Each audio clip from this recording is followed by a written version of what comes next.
Hello, hello. Round two. And now I need you to, well, first I need you to make sure that you have this note-taking document in front of you. The sub should have passed them out or told you where they are. And you're just taking notes, just regular pen and pencil. You can go on the back if you need to. It looks kind of funny, but you'll figure out why in just a minute because we got to talk about my favorite food, burgers. I love burgers. And it's actually my favorite way to talk about essay structure. I'm sure you've heard this before. Follow along with me. Um, the writing hamburger applies to really any piece of organized writing that you're going to do, right? So in high school, we often talk about the 5 paragraph essay. It's nice and easy. Once you figure it out, then you can just kind of use it forever. You're going to use it in college. I'm telling you, it's a pretty crucial skill. But even my doctoral thesis that I'm writing right now, it has an introduction, it has a body section, it has a conclusion section. It's going to be like 150 pages, but it still has all those sections. You could make it even smaller, even when you think about a paragraph. A paragraph has a topic sentence, that's an introduction. It has its body, it has the middle stuff, and then it has some kind of conclusion or transition. You'll notice the introduction and conclusion are made out of the same thing. And you'll notice that the body, this little hamburger here is not to scale, of course, but you'll notice that the body is the biggest bit. It's the most delicious bit. It's the thing that we actually buy hamburgers for. We don't buy hamburgers for the buns. We buy hamburgers for the juicy, hella delicious stuff in the middle. Okay, so the first paragraph, of course, is the introduction. We're going to talk about this in terms of 5 paragraph essays, just so you know. But introduction comes first. They're generally about 3/4 of a page. If you do them right, they're 3/4 of a page. Some people will turn in an introduction. It's like a quarter of a page. It's like 4 sentences. I'm like, ooh, too short. And starting with, of course, some kind of hook or attention grabber. This is going to depend. Now, what I'm giving you here is just general information. Of course, it's always going to depend on the type of assignment that you're doing. It's just going to depend. But generally, there's always some kind of hook or attention grabber. I kind of say both. I have a few guidelines in terms of hooks or attention grabbers. I hate a famous quotation. I hate a rhetorical question. What do I mean by famous quotation? Mahatma Gandhi said an eye for an eye makes the world go blind. I'd rather go blind than read that essay. It's terrible. It's bad. It's not good. Ugh. Or then some kind of question like, do you know what it's like to struggle in life? I do. Hi, I'm James, and here's my crappy essay. Listen, we teach you how to do those things in middle school because that's what like middle school brains can do. But when we come to writing big kid stuff in high school, we just don't use stuff like that. It's just boring. It's not good. It's not wrong, but it's not good. And then I always think your beginning 3-ish, 5-ish sentences of your intro paragraph, it shouldn't be about the text. It shouldn't be about whatever you're writing about at all. It should be really general. It should be really open-ended. It should be really universal. Anybody should be able to read it and kind of thematically understand what you're talking about. Then you're going to go down and then you're going to start to get more specific, provide context. So that's the title of your piece, the author, historical circumstances like when, where, why, how was it written, kind of things of that nature. Then it gets even more specific. And of course, it comes down to the thesis statement. And I have 4 ways I like to think about thesis statements. And I came up with these 4 ways because this was the thing I struggled with the most in high school. Was my teachers would be like, "Oh, you know what a thesis statement is?" And I just could not get it. It just took me the longest time to wrap my little brain around. This little cat. So here are my 4 favorite ways. My first one, all of my little STEM kids really like, it's just because it's an equation, right? So A equals B because of X, Y, and Z. That's it. Is if you can get that formula in your head, then anytime you construct a thesis statement, you'll make sure it has all those things. I'm gonna move this cat, it's gonna be distracting.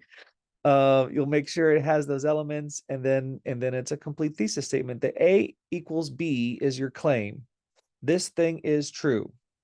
This character sucks. This part of history was morally bankrupt. Like it's the claim, it's the opinion, it's the thing, right? It's the thing that you're actually writing about.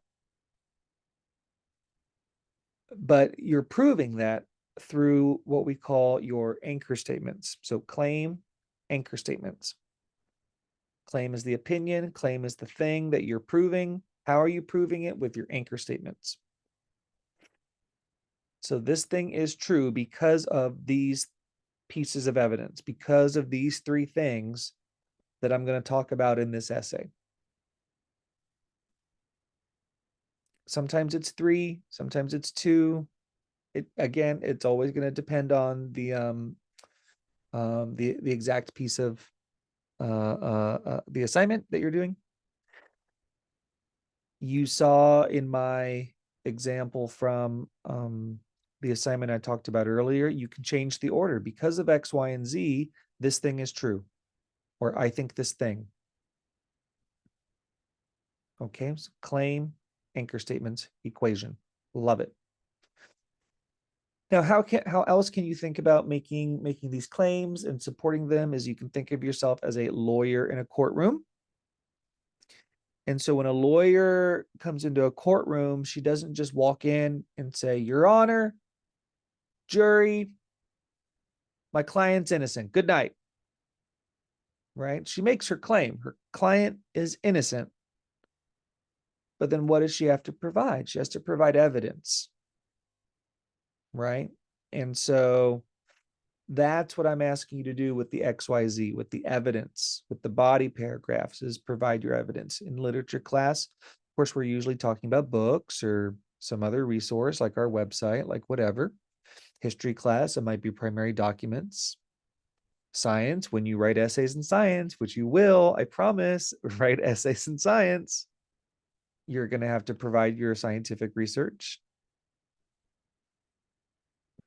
Okay. And that lawyer, she doesn't just mention her claim. She doesn't just mention her argument one time. She repeats it all throughout the trial. And that's why my client is innocent. Like she'll keep bringing it up. She'll even think about the order that she gives the evidence. She'll try to think about holes that the opposing counsel is going to try to make in her argument. She'll be like, haha, I've already thought about why my argument is more sound than yours. So it's kind of thinking very collectively about kind of all that. My next example is a little silly. It's over here on the left. I don't know how you were raised, but you know we would take baths when we were kids, of course, or last week, whatever. That's called health and rejuvenation. But maybe you took like a bubble bath, and maybe your folks would throw in like these little like pill things, and they would kind of like melt and kind of like expand. I always like the dinosaur ones, of course, right?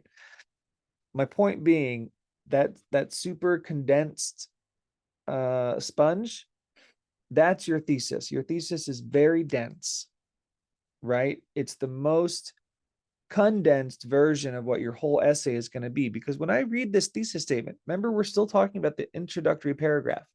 When I read that thesis statement, it tells me what the entire essay is going to be about.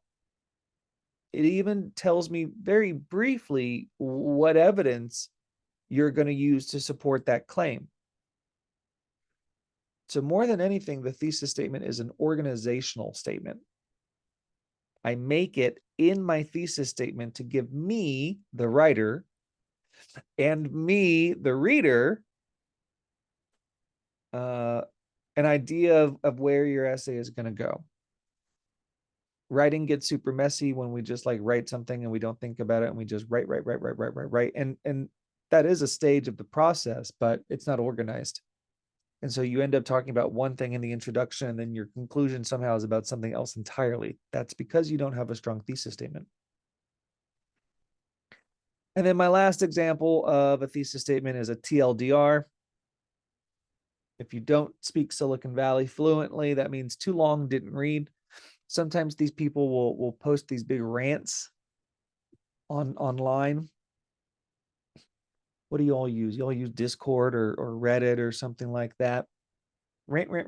It's this big long thing. And at the end, it's often courtesy to put in bold TLDR. Too long. I didn't read any of that. Here's one statement about what that whole thing is. Well, a thesis statement is a TLDR. You give it at the beginning and at the end of your writing. Right? Again, it's a way of summarizing, paraphrasing. You could even think of it that way about what your whole rant is going to be, which is your essay, which I get to read about. Okay, so here's a real quick and ugly example of a thesis statement. It's nothing exciting. Homestead's a great school because of its diversity, attractive faculty, and interesting student body. My claim, my opinion, Homestead's a great school. My anchors, diversity, hot staff, and interesting student body. Okay, so I then know that my body paragraphs are going to be about those three things, about the diversity, about the staff, about the interesting student body. Okay, so that's my thing about thesis statements and introductions. Now, the majority of your essay is going to be the body section. I call it the body section because it's comprised of body paragraphs, usually plural. Again, I'm going to be talking about 3 because that's generally what we talk about in high school. Depending on the assignment, depending on the grade level, depending on the class, this can be anywhere from 1.5 pages to 3 pages to more pages. It just really depends on what you're doing. The body paragraphs are based on the anchor statements that you used in that thesis statement. So if I go back to my equation, A equals B because of X, Y, and Z, my body paragraphs are based on X, Y, and Z. And whatever order those anchor statements come in the thesis statement, that's the order they come in the order of the body paragraphs. Now, there's also a logic to how you want to order your claims, to your anchor statements. Sorry. There's logic. You always want to start with a good solid argument. In this case, I would say it's our silver argument. You want to start with that real good one. It's strong, it's good, has everything it's supposed to have. You want your super middle body paragraph to be your still good, but maybe lesser developed body paragraph. In this case, it'd be bronze.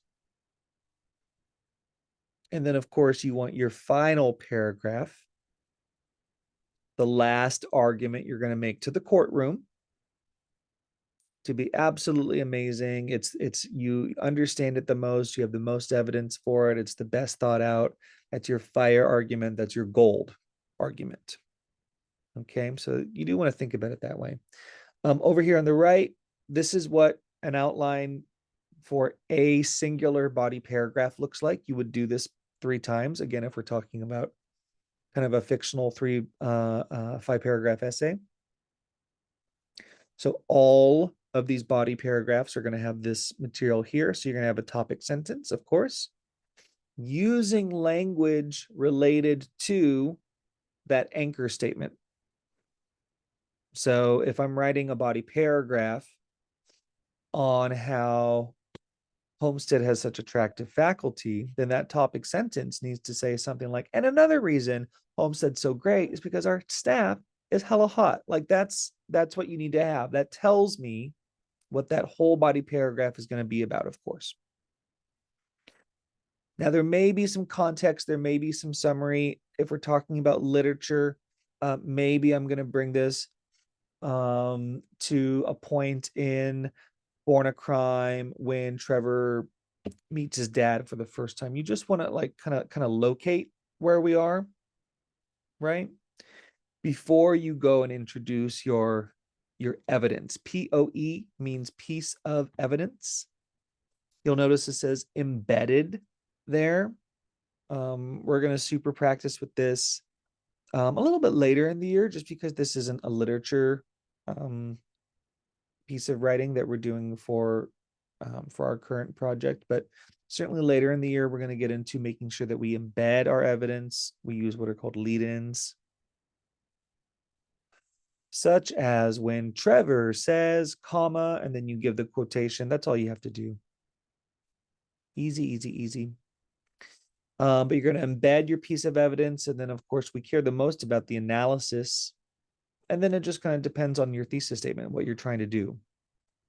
So again, if we're talking about literature, are you talking about themes, symbolism, connections, conflicts, all that stuff? Always, always, always connecting it back to that actual claim. And this once again proves why Homestead is such a great school. Again, always connecting it back to your argument about how your client is innocent. Now, starting at the sophomore level, we provide multiple pieces of evidence per body paragraph. Hate to break it to you. So then you need to kind of do that process again. So a little bit of transition, a little bit of context before you give your next piece of evidence, and then analyze it, connect to your thesis statement, finishing with some kind of like wrap it up, kind of like conclusion type sentence for that particular anchor statement and how it relates to the theme. So if you do A through F, really fully, it's and especially if you start thinking about like double space and things like that, it's pretty easy for a body paragraph to be a page long. Often they're longer than a page, and that's completely normal. That's completely normal what we're asking you to do. So for those of you that have felt like you haven't been able to write enough in recent years, now we're ready to go. Now we're ready to go. And then lastly, we have the conclusion paragraph. You remember I said at the beginning that the introduction and the conclusion are made out of the same thing. This is a little visual over here on the left that kind of shows the structure of your essay kind of visually. It's kind of like this hourglass kind of like structure, where if your introduction is starting really, really broad, some kind of hook or attention grabber, some kind of universal language, it comes down, it comes down, it comes down, it gets really focused with the topic, with the thesis statement. Your body paragraphs are like the magic right in between the middle, right? And then you can see your conclusion is, it's the same shape. It has pretty much the same elements of the body of the introductory paragraph. It's just inverted. It's just flipped over. So in a thesis, in a conclusion paragraph, you can see over here on the right, you actually start with restating your thesis statement, right? This is the final argument that you are making to your courtroom. You don't just copy and paste your introduction. You need to restate. So state again in a different way your argument and your claim and your anchor statements, because a lot has changed since when you first made that thesis statement to now. Because when you first gave your thesis statement, it was the first time I was hearing it. I was just understanding it. But then you gave me all these amazing pages of like analysis and contextual information and connections and stuff like that. So now I know more. Now your jury has heard more. Now your jury has seen and smelled all of the evidence that you've provided. So your you're making the same argument, but just kind of in a way where you assume now that your audience knows more than they did before, because we do. Okay, so it's your final argument. You're just briefly touching upon your anchors. You're not giving your evidence again. There's no evidence in the conclusion. And then again, same thing. It's the inverse of the introduction. So now we get less specific. Now we expand out into maybe characters. Maybe you're focusing on a theme. Maybe you're focusing on historical significance. Again, it depends on the assignment. But then you can see we end really broad. This is what we call the so what in English. Like, why is this important? Why did we assign Born a Crime to you combined with intersectionality? What can the hate you give reveal about this specific issue and society? Why is Fahrenheit 451 relevant to today? And what do we do about it? That's called a call to action. Okay. So, of course, you also have this accessible to you now where you can kind of see everything. But now I want you to, or, this entire time you've been taking notes, and you'll come back to this over and over and over again. I know this wasn't the first time you were hearing it, but I'm happy to provide it again. And we're definitely going to be using thesis statements with the final part of this project. So make sure you understand those really well. Good job.